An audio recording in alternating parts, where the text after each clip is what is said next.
The first commandment we received from God was the following. You have to love your God with all your strength, all your energy, all your thinking. This is the main commandment we received. And Jesus recalled it to us. Adding to it, we had to love our neighbor as ourselves, right? And some people disagree if you try to tell somebody that God can send somebody to hell, that hell exists. Many people will answer you, this is impossible because God is a God of love. So how come a God of love could allow his children to go to hell? This is a very, very, very important question. I'm going to ask you something. When you live your life, when you have your own thinking, your own actions, your own projects, your own plans, do you think your mind stays still during the night? Do you think your mind is just out of it? You are wrong. Your subconsciousness is always working, even at night when you sleep. So everything you do during the day, then your subconscious is working on its turn when you sleep. So to get you adapted, so to allow you once you wake up to be better, to be more efficient, to reach your goals, all right? And so day and night, your mind is always working. And every scientist in the world could tell it to you. Confirm this theory. It's not only my theory, it is also a scientific theory, right?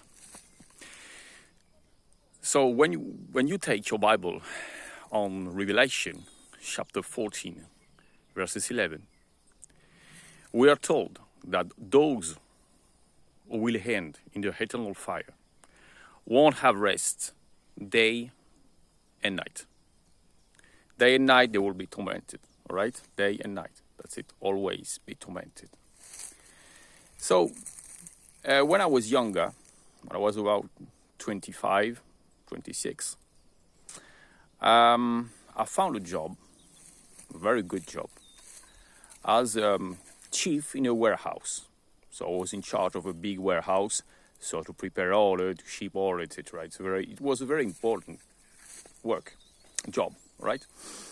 And the owner of this company told me at first when I came that they expected me to be efficient, to meet every requirement of his, and so to change the way his team was working before I came.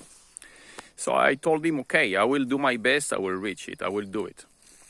And indeed, I made it, all right? Within 2 or 3 weeks, I managed to change the way the warehouse was working, and I reached some very, very good goals, all right?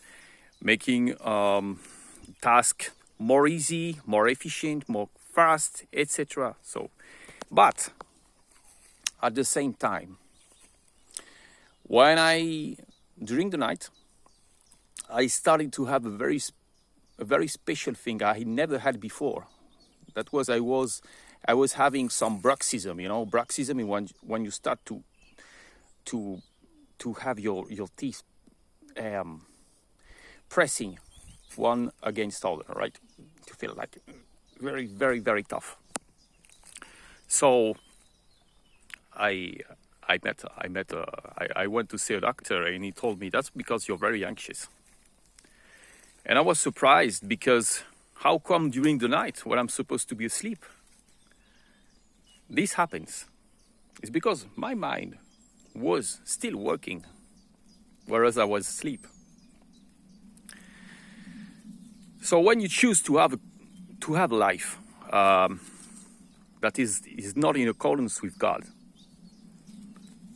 don't be don't be misled, all right? Don't be misled, because you're having this life day and night. Your mind is always working. So God says, if you choose to have a wrong life, to not obeying Him, to not doing the right things, so you're doing it day and night. And you prefer having suffering because you suffer. In this world, you suffer. Everything you do wrong, disobeying God, you suffer. When you're cheating with, for example, with your partner, with your wife, or your husband, all right? A day you feel remorse. You feel remorse, then you're remorseful, right? Because you don't feel okay. You don't feel very well. You know it's wrong, and you are, instead of building your life, you are conscious you are destroying your life. It's the same with money. How many rich people, even rich people, ended their life committing suicide because they didn't feel right. They didn't feel happy. So this life, with all the temptations you may find, sex, money, ambition, success, fame, etc., are tricks. Because they make you feel you will be happy, you will have a great life.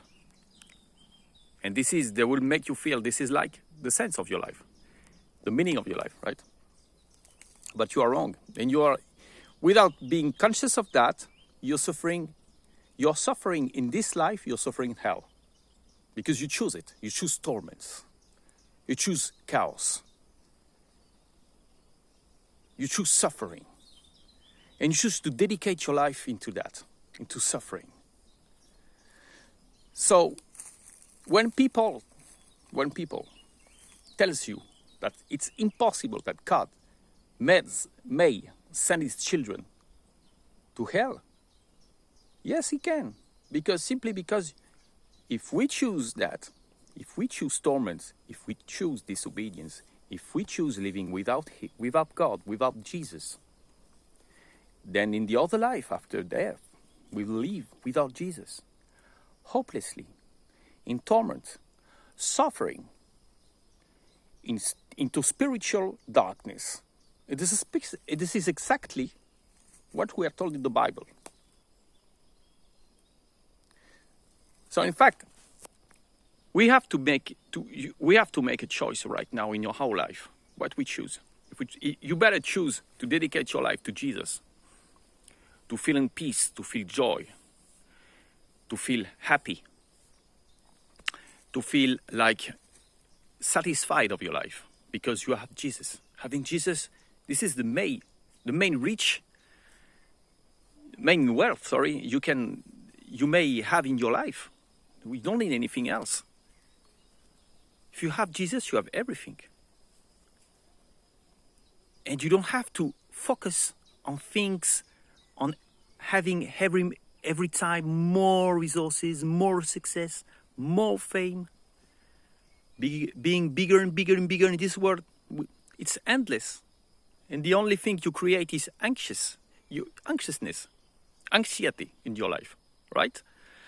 That's it. That was a kind of message I wanted to tell you, so to help you to choose the right way. Thank you very much. May Jesus bless you. Thank you.